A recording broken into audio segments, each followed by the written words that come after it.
अनेक वेळेला इतिहासाचा आपण जेव्हा अभ्यास करतो तेव्हा प्रत्येक गोष्ट लिखित स्वरूपात असतेच असं नाही.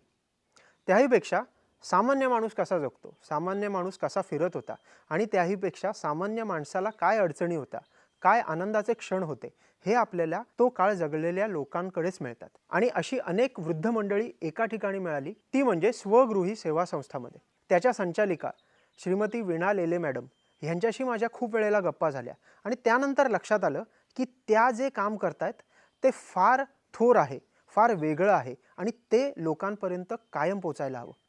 कोकणातल्या लोकांची आणि त्यापेक्षा कोकणातल्या वृद्धांच्या समस्या फार वेगळ्या प्रकारे समजावण्याचं काम मला वीणा लेले मॅडमनी केलं आणि आमच्या पूर्ण टीमची खात्री पटली की जर पहिला पॉडकास्ट इतिहास मॅटर्सतर्फे जर दाखवायचा असेल तर तो ह्या मॅडमचाच असेल. तर त्यामुळे इतिहास मॅटर्सतर्फे हा पॉडकास्ट तुमच्यासाठी सादर करत आहे.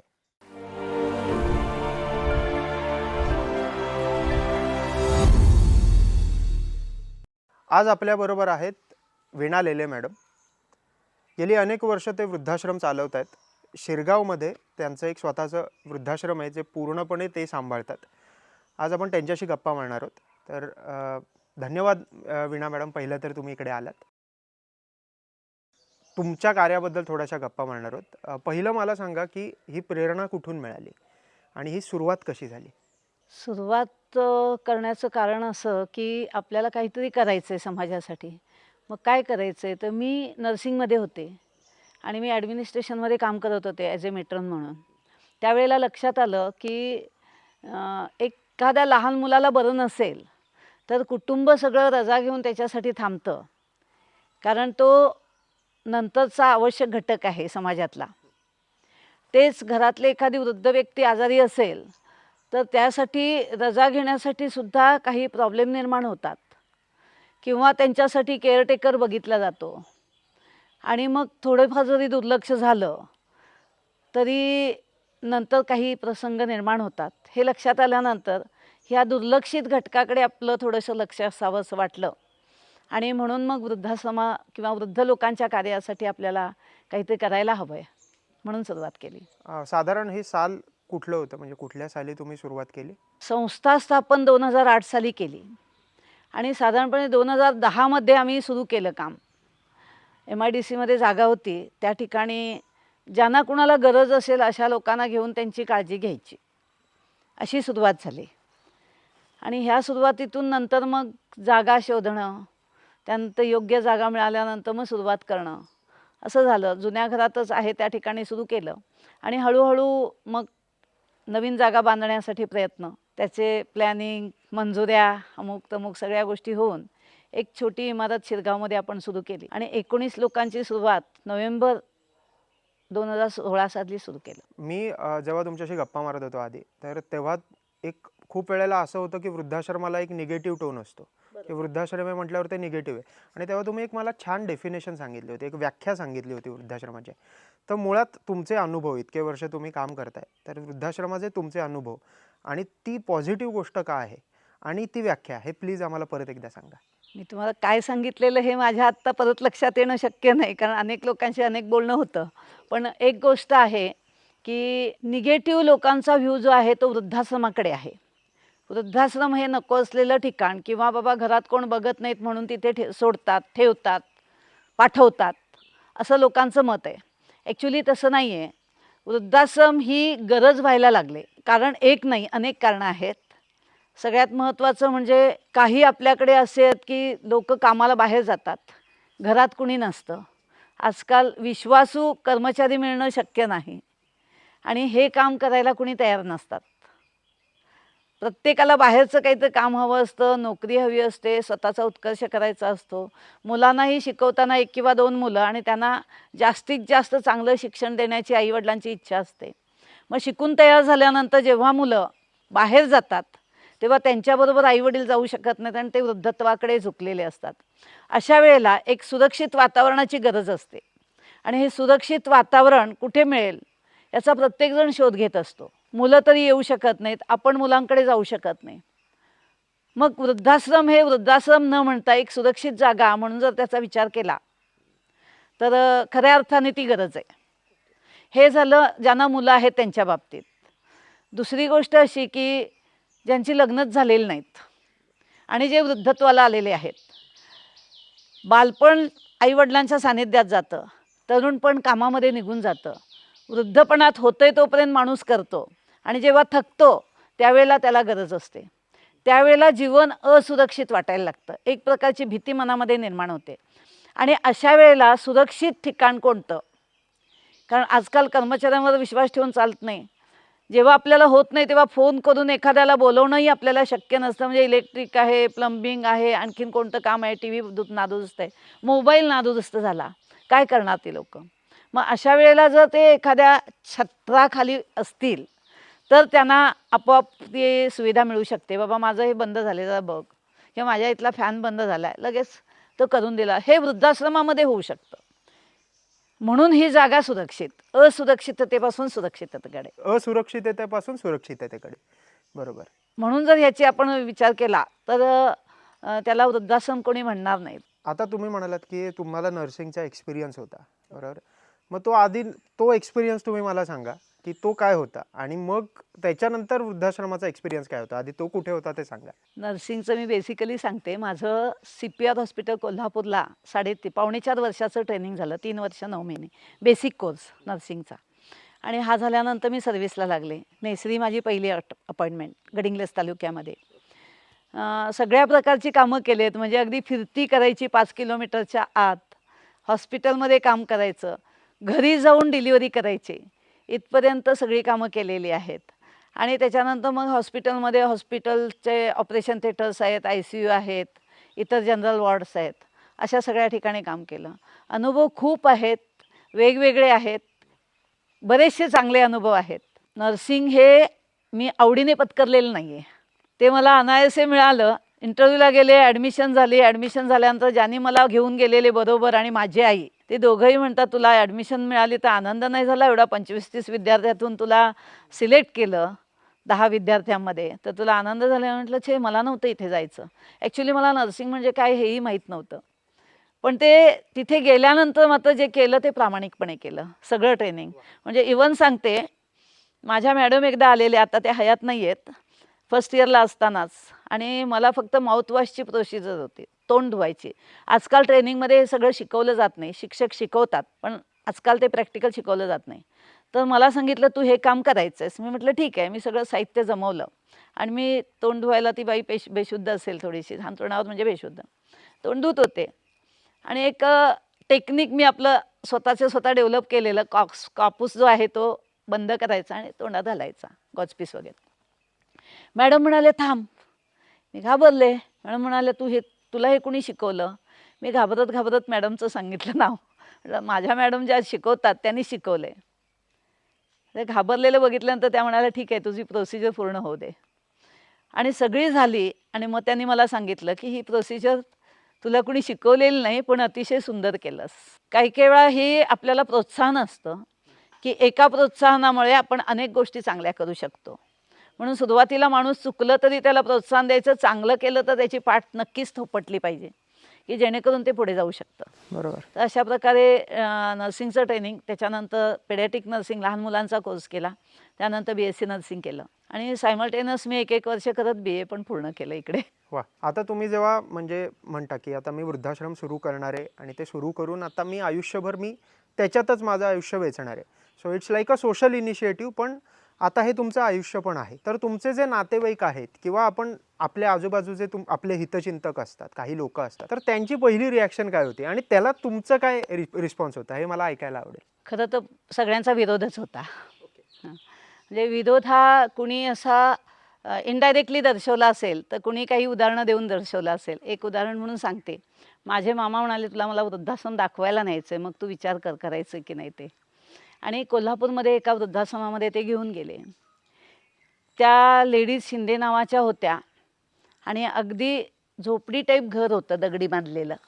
आणि त्या घरामध्ये ते जवळजवळ 15-16 वृद्ध त्या सांभाळत होत्या, आजी आजोबांना. तर 600 रुपयेमध्ये त्या महिन्याला सांभाळायच्या. आणि काही कर्मचारी नाहीत, काही नाहीत, स्वतः करायचे आणि त्यांच्याच लोकांकडनं त्याच काम करून घ्यायच्या आणि त्या चालवत होत्या.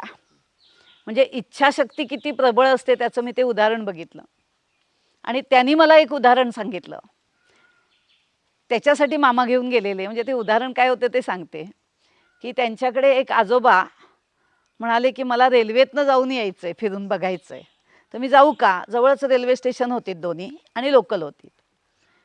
त्या म्हणाले, जा पण एकट्या जाऊ नका. एकटे जाऊ नका म्हणून त्यांच्याबरोबर एका आजोबांना पाठवलं आणि ते दोघे मिळून गेले. रेल्वेत बसले. 2 स्टेशनच्या मध्येच रुकडी गाव आहे कोल्हापूरजवळ. तिथे कुठेतरी त्याला हार्ट अटॅक आला आणि तो डेथ झाला. एक आजोबा जे जाऊन येतो म्हणाले ते. आता दुसऱ्याला काय करायचं कळेना. सगळी लोकं जमली. कंट्रोलर म्हणाले, आता आपल्याला हे पंचनामा करायला पाहिजे. तर त्यांनी सांगितलं, तो जरा त्यातल्या त्यात हुशार होता. त्यांनी सांगितलं, की थांबा जरा, माझ्या बाईंना बोलवतो. आणि त्यांनी त्या संचालकांना बोलवून घेतलं. तिथे गेल्या. संध्याकाळी त्या 7:30 पावणे 8 झालेले होते. ती म्हणाली, तुम्ही पंचनामा करू नका, त्यांचे नातेवाईक जवळच राहतात आणि मी म्हणाले ते त्यांना घेऊन जाते, तुम्ही ते काही डिक्लेअर करू नका. हुशार होती ती बाई. तिने घेतलं त्यांना, रिक्षा केली. रिक्षात मध्ये त्यांना घेतलं. एका बाजूला ते दुसरे आजोबा, एका बाजूला ती स्वतः बसली आणि त्यांच्या नातेवाईकांकडे घेऊन गेली. एक 10-15 किलोमीटर अंतर. तोपर्यंत रात्रीचे 9 वाजलेले. दार वाजवलं. दार वाजवल्यानंतर त्यांनी दार उघडलं. ते ख्रिश्चन आणि ही हिंदू. त्यांना सांगितलं असं असं तुम्ही ह्यांना आजोबांना सोडलेलं होतं, तर ते गेलेले आहेत, पण मी इथे आणले, तुम्ही ताब्यात घेताय का? त्यांनी एका सेकंदात दरवाजा लावून घेतला. काही संबंध नाही म्हणून सांगितलं. आता ती बाई तिथून ते प्रेत घेऊन काय करणार? रात्री 9 वाजता ती घरी आली. सगळ्यांना जेवू घातलं. स्वतः जेवली प्रेत समोर ठेवून. पहाटे उठून काय म्हणतात तसं ती रात्री झोपली असेल नसेल, पण सकाळी उठून तिने जेवण केलं सगळ्यांसाठी. काय नाश्त्याची तयारी केली, चहा केला, स्वतः घेतला, काय खाल्लं असेल थोडंसं. परत दुसरी गाडी केली. ते प्रेत घेतलं आणि कोल्हापुरात आली. तिथे मोठं चर्च आहे. त्या चर्चच्या समोर थांबली. ही सत्य घटना सांगते मी, तिने सांगितलेली. 9 वाजता ती लोकं आलीत. पहिला हा आला केर काढायला. त्याने हे सगळं ऐकल्यानंतर सगळ्यांना बोलवून घेतलं. 5-10 लोकं आली. चर्च उघडलं. तिथे डिस्कशन झालं. सगळ्या लोकांना बोलवून घेतलं गेलं आणि त्यांच्या पद्धतीप्रमाणे ते म्हणाले, आम्ही इथे जागा देऊ शकत नाही. याचं कारण असं आहे, की त्यांच्या धर्मामध्ये काहीतरी रजिस्ट्रेशन असतं आणि रजिस्ट्रेशन असलेल्याला ती कबर दिलेली असते. मग ऑलरेडी जर एंगेज असेल तर दुसऱ्याला कसं देणार? ती म्हणाली, तुम्ही फक्त मला एकदाच सांगा, तुमच्या पद्धतीने करा, मी लगेच घेऊन जाते. आणि ती थांबलेली म्हणजे हा धर्माचा प्रश्न आला म्हणून. ते म्हणाले, नाही नाही, असं नाही करता येणार. म्हणजे ह्यालाही मंजुरी नाही आणि ताब्यातही घेत नाहीत. अशा अवस्थेमध्ये सकाळी 9 ते संध्याकाळी 6 ती लोकही कंटाळली असतील, पण ही ठाम होती तिच्या ह्याला. 70ची बाई आहे. तिने म्हणाली, काय ते मला निर्णय द्या, मग मी घेऊन जाते किंवा काय ते करते पुढचं. शेवटी एक माणूस कंटाळला त्यातला. असेल नातेवाईक नसेल माहीत नाही, पण तो पुढे आला आणि म्हणाला सगळ्यांच्या समक्ष त्या सभागृहामध्ये, असं करतो, मी पॉयझन घेतो, माझा डेथ झाला की माझी बॉडी टाका आणि त्याच्यावरच त्यांची बॉडी टाकून द्या. अरे बाप. हे ऐकल्यानंतर अंगावर शहारे आले. पण मग त्याने हे सगळं सांगितल्यानंतर सगळ्यांना वाईट वाटलं आणि कबर त्या माणसाला मिळाली आणि नंतर ती बाई घरी आली. माझ्या मामाचा उद्देश हा होता, की हे तू करू नकोस. बाहेर आल्यानंतर मला स्टँडवर गाडीत बसवताना सांगितलं, आता तरी तुझ्या डोक्यातलं खूळ गेलं का? मी उत्तर एवढंच दिलं, की एक अनुभव गाठीशी आला. असे अनेक अनुभव आहेत. डेरवणमध्ये मी एकांना बघायला गेलेले माझ्या नातेवाईकांना, तेव्हा तिथे दुसरे नातेवाईक होते. ते म्हणाले, मी सोडायला येतो तुला. म्हटलं, स्टँडवर जायला किती वेळ लागतो डेरवण हॉस्पिटलकडून? मी रिक्षाने जाते, तुम्ही येऊ नका. नाही नाही म्हणाले, मी सोडायला येतो. आणि त्यांनी माझी 1 तास हजेरी घेतली. हे आपलं काम नाही आहे, हे तू करू शकणार नाहीस, तू दुसरं काहीही कर, पण वृद्धाश्रम चालू करायच्या मागे लागू नकोस. मी म्हटलं, आत्ता मी सुरुवात करायला केलेली आहे, एकदा पाय टाकलाय तो मागे घेणं मला शक्य होणार नाही. काय होईल ते होईल. आणि तिथून मी आले. मग आता आपण थोडंसं या वृद्धाश्रमाबद्दल बोलूया, जिथे आता तुम्ही काम करताय. हो. हां, तर तिकडे आता किती एकूण वृद्ध मंडळी आहेत?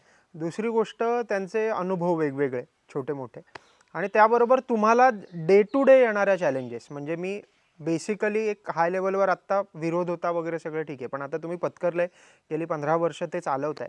तर त्या डे टू डे चॅलेंजेस काय असतात, म्हणजे दिवसागणिक काय चॅलेंजेस असतात ह्याच्याबद्दल प्लीज सांगा. कसं आहे, जरी विरोध केला तरी नंतर सगळी आता मला सपोर्ट करतायत. ओके. त्यामुळे हे पूर्ण करून टाकलं तिथेच एकाच वाक्यात. आणि दुसरी गोष्ट म्हणजे चॅलेंजेस हे असणारच कुठलंही काम करताना. कारण साधा शेतकरी काम करत असतो शेतामध्ये, तिथे सुद्धा विंचू साप काही येऊन चॅलेंज निर्माण करू शकतं त्या माणसाला. आणि हे तर आपण लोकांच्या नातेवाईकांना आपण पत्करायचं आणि त्यांची एवढी जबाबदारी घ्यायची. चॅलेंजेस नक्कीच असतात. बरेचसे आलेले आहेत अनुभव. एक आजी होत्या, त्यांचं सोहळं होतं खूप. माझ्याकडे फक्त 9च रूम आहेत आणि त्याच्यामध्ये प्रत्येकी 2. त्यांना असं वाटलं की मला इथे दुसरं कोण नको आहे आणि पैसा भरपूर होता त्यांच्याकडे. त्यांनी सांगितलं, मला मी 2 कॉटचे पैसे देते, इथे दुसरं कोणी ठेवायचं नाही. अगदी त्या स्वयंपाकघरात देखील आल्या ना, चहा करायला फक्त यायच्या, मला हवा तसा चहा करून घेते. म्हटलं घ्या. 20 मिनटं त्या स्वयंपाकघरात जाऊ शकत नव्हतो. एक तर कंजेस्टेड रूम आहे आमची, तेवढ्या ह्याच्यातच केलेली.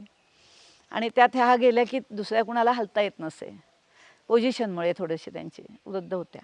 शेवटी मी त्यांना सांगितलं की तुम्ही पैसे देऊ शकताय, पण मी गरजेवर आधारित सुरू केलेलं आहे, पैशासाठी सुरू केलेलं नाही आहे. आणि इथे एका माणसाची जर माझ्या म्हणजे गरज पूर्ण होणार असेल तर मी तुमच्याकडून जास्त पैसे घेण्यात काही अर्थ नाही. त्या गप्प राहिल्या. मग नंतर दुसरीकडे राहायला गेल्या.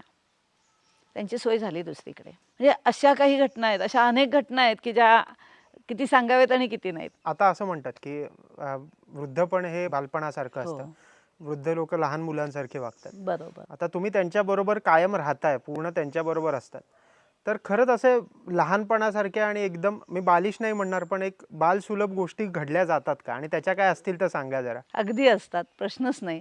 म्हणजे आता एखाद्याला जर खायला दिलं आणि दुसऱ्याला दिलं नसेल तर नाही चालत. मग तो त्याच्याकडे देतो, मला दे, असं असतं. किंवा साखर, आता वृद्धपणी काय होतं, डायबेटीस असतो आणि गोड पदार्थ असतात, आम्ही कमी देतो, नाही मला हवं आहे. हे लहान मुलासारखाच हट्टीपणा आहे. त्यानंतर दुसरं अनेक गोष्टी अशा आहेत की त्याला दिलं, मला नाही.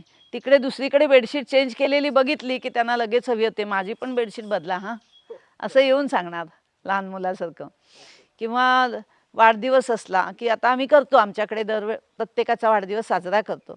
मग माझ्या वाढदिवसाला काय करणार आहात, हो, बरं. असं सगळी विचारतात म्हणजे स्वतःहून. ओके. मग काय हवंय तुम्हाला, मग शक्यतो आम्ही त्यांच्या आवडीचा पदार्थ करतो आणि त्या दिवशी आम्ही लिमिट करत नाही त्यांना खाण्याच्या बाबतीत वगैरे. जरी गोड आवडत असलं खाऊ देते, एका दिवसाने काही होत नाही, बरोबर. आयुष्यभर खाल्लेलं असतं माणसाने.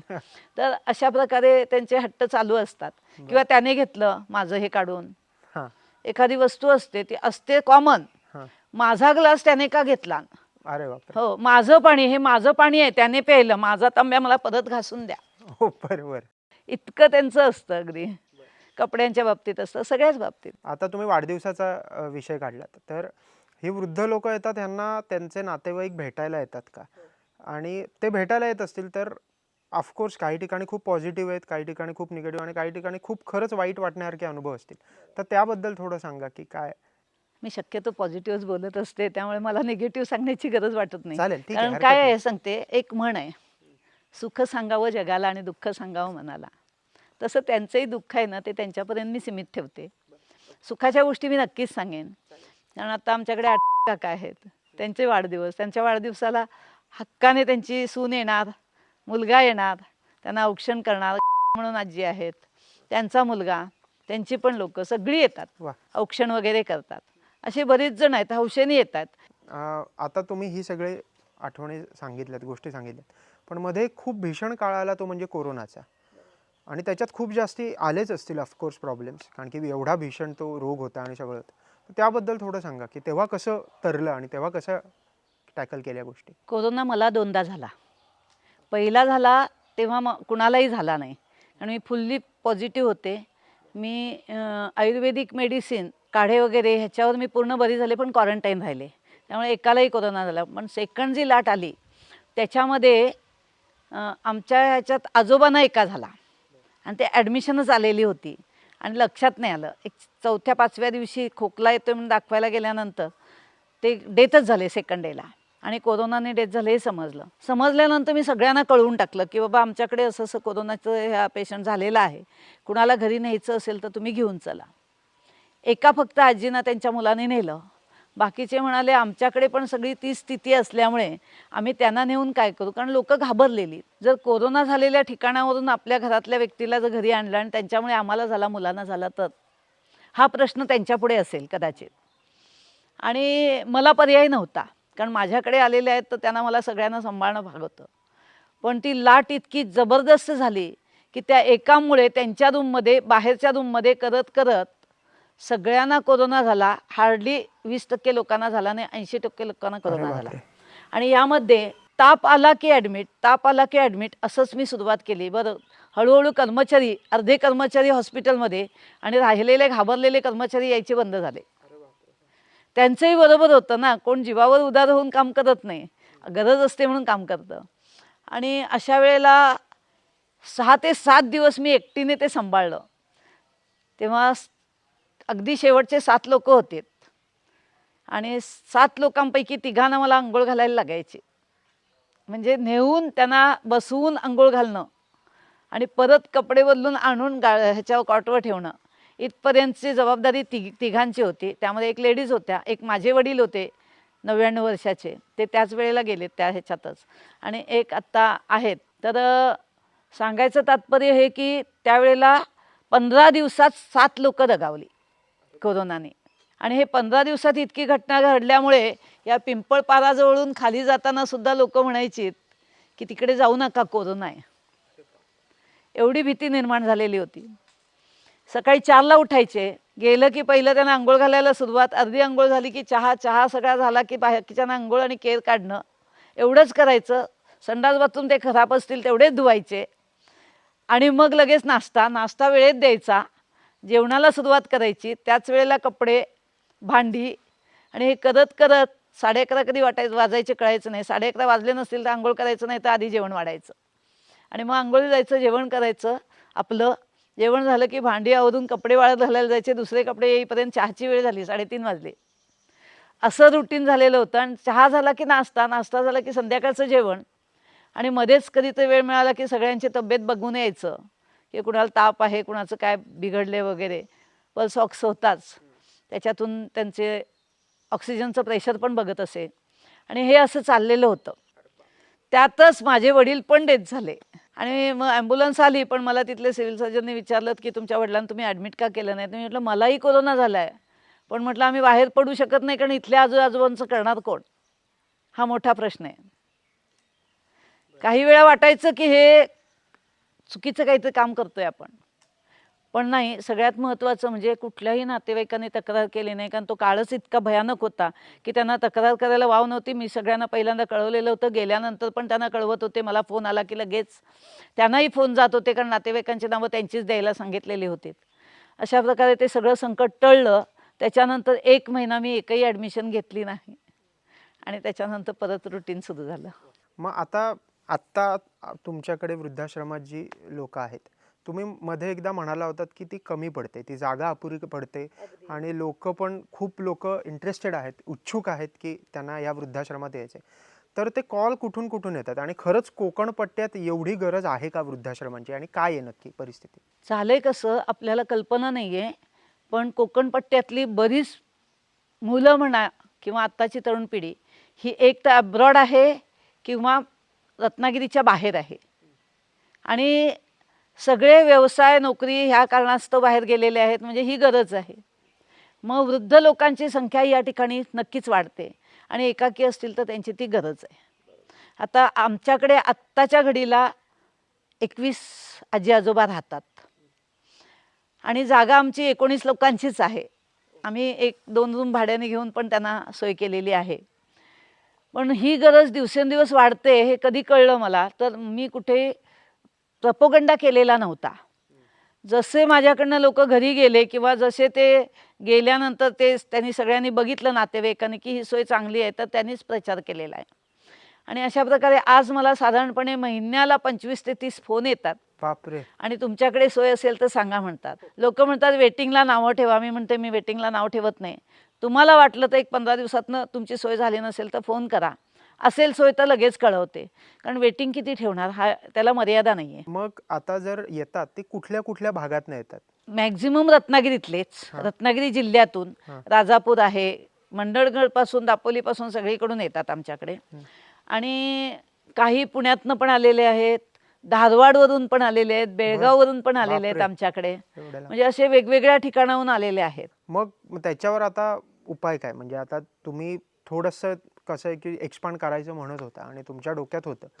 तर त्याबद्दल थोडं सांगा आता. मी असा विचार केलेला की ही जागा घेतली त्यावेळेला एक 40-50 लोकांची सोय आपल्याला करता येईल, आणि तसं मी मंजुरी पण घेतलेली होती बांधकामाला. आता आहे त्याच्या चौपट. बरं. हो. पण जेव्हा माझ्या आत्ता डोक्यात यायला लागलं की लोकांचे इतके फोन येत आहेत, लोकांना इतकी गरज आहे आणि आपण तेवढ्यानं पुरे पडवू शकत नाही, तेव्हा विचार केला की इथे बांधण्यात अर्थ नाही, यापेक्षा मोठी जागेची गरज आहे. म्हणून आम्ही जवळजवळ 9.5 एकर जागा केळे सड्यावर घेतलेली आहे रत्नागिरीतच. आणि त्याच्यामध्ये आम्ही आत्ता 160 लोकांसाठी बांधकाम सुरू केले. मंजुऱ्या घ्यायला आम्हाला 1.5 वर्ष लागली. सगळ्या मंजुऱ्या मिळाल्यानंतर आम्ही व्यवस्थित ते पॅटर्न करून सुरू केलेलं आहे. 40 रूम्स, 4 डॉर्मेटरीज, आणि त्याच्यामध्ये परत जेवणघर, डायनिंग हॉल, त्यानंतर रिक्रिएशन हॉल, मंदिर एक छोटंसं, आणि शिवाय वनीकरण करायचं आहे. त्याच्यासाठी आता 280 खड्डे पण मारून झालेत. पाऊस लवकर आल्यामुळे आम्हाला माती घालता आले नाही, त्यामुळे आम्ही झाडं लावू शकलो नाहीत, पण ते आहे. तर एक वनराई छोटीशी करायची, त्याच्यामध्ये पण एक कृष्णाचं मंदिर बांधायची इच्छा आहे. त्यानंतर गोपालन म्हणा किंवा काय गोठा प्लॅन आहे की जेणेकरून त्यांना दूध दुभतं, खत, ह्या सगळ्या गोष्टी उपलब्ध होतील, आणि ह्या वनराईतच काही फळझाडं असतील ती त्यांना फळं पण उपलब्ध होतील. थोडीशी अशी जागा आहे 1 एकरभर मातीची की जिथे भाजीपाला वगैरे पण होऊ शकेल. आणि हे जर सगळं तिथे करायचं म्हटलं तर मॅनपॉवर लागणार आहे. बरोबर. आणि ह्याला कंपाऊंड वॉल, त्यानंतर हे बांधकाम सगळं चालूच आहे आमचं काम. पण यासाठी कुठेतरी आम्हाला लोकांचा सहभाग गरजेचा आहे त्याच्यामध्ये. आता मी तिथेच येणार होतो की मग आता आपण हे सोशल सर्व्हिस म्हणून आणि तुम्ही पूर्ण झोकून दिलं, तुमचे रिटायरमेंटचे पैसे म्हणून तुम्ही हे केलं. पण ह्या सगळ्याला जी आर्थिक बाजू आहे ती खूप जास्ती तगडी लागते, आणि ती कशी सांभाळता आणि तुम्हाला कशी मदत होते ह्या बाबतीत? आत्ता आम्ही जे आजी आजोबा घेतले त्यातले एक 4-5 आजी आजोबांना आम्ही फ्रीमध्ये केलं नाही असं नाही, परंतु पैसे देऊन येणाऱ्यांचीच गरजसुद्धा जास्त आहे, त्यांनासुद्धा हवं आहे म्हटल्यानंतर आमचं फुल झाल्यामुळे आत्ता आम्ही तिथे स्टॉप केलेलं आहे सगळ्यांना घ्यायचं. पण या ठिकाणी आम्ही काही पैसे ते देतात, ते देणगी स्वरूपात घेतो आणि त्याच्यामध्ये त्यांचे कर्मचाऱ्यांचं आणि त्यांचं सगळं भागवतो. आर्थिक बाजूसाठी आम्ही सर्टिफिकेट्स आमच्याकडे उपलब्ध करून घेतलेली आहेत की जेणेकरून लोकांनाही त्याचा बेनिफिट मिळावा. ATG खाली म्हणा किंवा CSR अंतर्गत काही कंपनीना, प्रोडक्शन कंपन्या असतात त्यांना, तर ही सर्टिफिकेट्स उपलब्ध आहेत. आणि याच्यासाठी आम्ही नेहमी लोकांना आव्हान म्हणा, बऱ्याच ठिकाणी ॲप्लिकेशन्स केलेली आहेत बऱ्याच लोकांना, पण आम्हाला अजून तसं पोचता आलं नाही सगळ्यांपर्यंत. पण काही लोक स्वतःहून आम्हाला आणून देतात मदत, आणि त्याच्यातून आम्हाला जे काय जमतंय ते आम्ही आता सुरू केलेलं आहे. आमचा पाया पूर्ण झाला, कॉलम पूर्ण झाले, बरं. आता स्लॅब पण पडतोय ह्या 4-8 दिवसातच. पहिला स्लॅब, असा पहिला स्लॅबसुद्धा मोठा असल्यामुळे तो आम्ही पार्टली घेतोय 3 पार्टमध्ये. बरं. तर पहिला पार्ट आता होतोय. ओके. तर त्यामुळे आम्हाला जसे पैसे मिळतात तसं आम्ही बांधकाम करतोय, आणि हे लवकर व्हावं अशी इच्छा आहे, कारण त्याच्यामध्ये आम्ही 2-3 योजना ठेवलेल्या आहेत. त्या सांगते की जेणेकरून लोकांना जर समजलं तर ते आमच्यापर्यंत अप्रोच करतील आणि त्यांनाही बेनिफिट त्याचा मिळू शकतो. एक म्हणजे काय, तर आम्ही ह्या 40 रूमपैकी 20 रूम्स ह्या हयात मालकीने देतोय त्यांना. बरं. ओके. म्हणजे ते आम्हाला एक तर फंडिंग उभं राहायला मदत होईल, आणि ह्या 20 रूमवर त्या लोकांचा त्यांच्या हयातीत ताबा राहील. मग त्यांना फक्त जेवणाचा खर्च द्यावा लागेल आणि त्याचा मेंटेनन्स संस्था करेल. म्हणजे लाईट, पाणी, आणखीन काय फॅन बिन दुरुस्ती जे काय असेल ते सगळं संस्था बघणार हयात. त्यांच्या पश्चात ती जागा संस्थेची असेल. हा एक भाग आहे. आणि अशा 20 रूम दिल्यामुळे आम्हाला जवळजवळ बांधकामातली 40 ते 50% रक्कम उभी राहू शकते या दृष्टीने. दुसरं एक आहे पुण्यस्मरण. हे वन टाईम निधी द्यायचा त्याने, की बऱ्याच लोकांच्या अशा अडचणी असतात की आम्ही कार्य घरात पक्ष वगैरे करू शकत नाही, आठवणीत राहत नाही, इच्छा असते मनापासून पण, आणि ते दरवर्षी कुठेतरी व्हावं यासाठी एक ठराविक रक्कम ठरवलेली आहे की जी त्यांनी आम्हाला दिली तर आम्ही त्यांचं साधारण पुढची सरळ 25 वर्षापर्यंत ते काम चालू राहणार आहे. ओके. की दरवर्षी त्या तिथीला किंवा त्या तारखेला त्यांच्यासाठी पान ठेवलं जाईल, सगळ्यांना जेवण दिलं जाईल, म्हणजे अन्नदानाचं पुण्य त्यांना मिळेल आणि संस्थेला बिल्डिंगसाठी फंड उपलब्ध होऊ शकेल. तुम्ही असंही बोललेलात की जेव्हा निधी येतो तेव्हा दरवेळेला आम्ही फक्त काही पैशाच्या रूपात घेतो असं नाही, तर आम्ही काइंडमध्ये पण घेतो, म्हणजे मटेरियलिस्टिक काय गोष्टी असतात, तर त्याबद्दल आत्ता सध्या जे काम चालू आहे ह्याच्यासाठी आम्हाला खडी, सिमेंट, वाळू आणि चिरा ह्या गोष्टींची आवश्यकता आहे. बरं. तर ह्याच्यामध्ये सुद्धा आम्हाला ह्याच्यातून जर उपलब्ध झालं तरी ते चालणार आहे. हां. आणि साधारणपणे डिसेंबर 26 नंतर आम्हाला मटेरियल म्हणजे हे लागणार आहे की बिल्डिंगमध्ये आवश्यक कॉट, गाद्या, बेडशीट ह्या ज्या काय उशा वगैरे आहेत ह्या वस्तू सुद्धा तिथे लागणार आहेत. मग आता मला सांगा की आपण आता हा पॉडकास्ट करतोय, तर अनेक लोक हा पॉडकास्ट अनेक लोकांपर्यंत जातोय, अगदी जगात सगळीकडे जातोय. तर जे ऐकणारी लोक आहेत किंवा आमच्यासारखी लोक आहेत ज्यांना मदत करायची की डायरेक्ट आम्ही अप्रोच होऊ शकत नसू, तर मग आम्ही तुम्हाला कशी मदत करू शकतो, काय त्याला होऊ शकतं? बँक ऑफ महाराष्ट्रमध्ये आमचं खातं आहे, शिवाय QR कोड पण आहे QR कोड संस्थेचा. येस. QR कोडच्या ह्याच्यामधून टाकलं तर त्यांना जर रिक्वेस्ट एकच असेल की त्यांनी जर आम्हाला पॅन नंबर दिला हां. तर तो त्यांच्या नावे आणि नाव पॅन नंबर, नाव आणि फोन नंबर एवढं जर त्यांनी आम्हाला पाठवलं आणि पैसे पाठवलेत म्हणून सांगितलं तर आम्ही लगेच, कारण माझ्या नंबरला व्हॉट्सअप आहे, ओके. तर त्यांना बेनिफिट मिळू शकतो. ATG नको असेल बेनिफिट तरी देखील संस्थेला त्याच्यावर कर भरावा लागणार नाही. आणि त्याहीपेक्षा अनेक लोकांना तुमच्यापर्यंत तुम्हाला अप्रोच व्हायचं असेल तर अशी रिक्वेस्ट आहे की तुमचा एक कॉन्टॅक्ट नंबर जो आम्ही डिस्क्रिप्शनमध्ये टाकू, आणि तो डिस्क्रिप्शनमध्ये कॉन्टॅक्ट नंबर तुमचा असेल आणि तुम्हाला डायरेक्ट कॉन्टॅक्टसुद्धा होऊ शकेल, जेणेकरून अनेक लोकांना फक्त ते कार्य समजलं पाहिजे असं नाही, तर अनेक लोकांना अनेक वेगळ्या प्रकारच्या समस्या असतात, ते माझ्यापेक्षा जास्ती तुम्ही अनुभवत आहात आणि तुम्हाला समजेलच.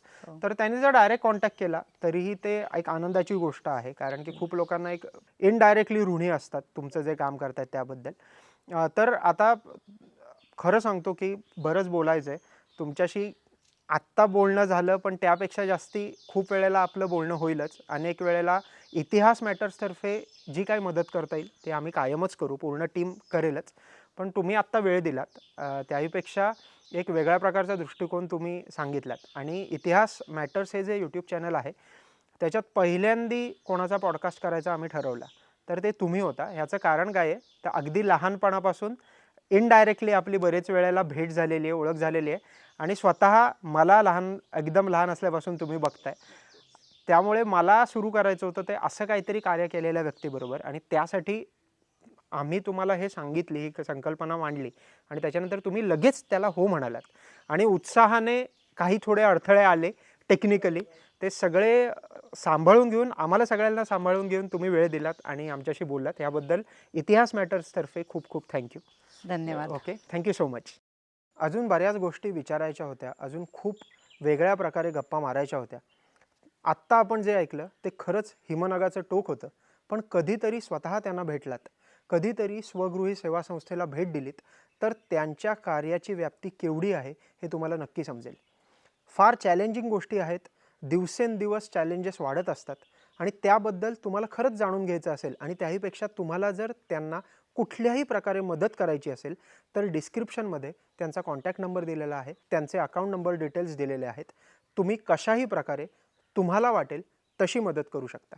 तुम्हाला अजून कुठल्या वेगळ्या विषयावर इतिहास मॅटर्सतर्फे पॉडकास्ट ऐकायची इच्छा असेल तर कमेंट सेक्शनमध्ये आम्हाला नक्की सांगा. तुम्हाला जर हा पहिला पॉडकास्ट आणि इतिहास मॅटर्सचा पहिला प्रयत्न आवडला असेल तर लाईक करा, शेअर केलं नसेल तर नक्की अनेक लोकांना हा व्हिडिओ शेअर करा, केलं नसेल तर प्लीज सबस्क्राईब करा, आणि अजिबात विसरू नका इतिहास मॅटर्स.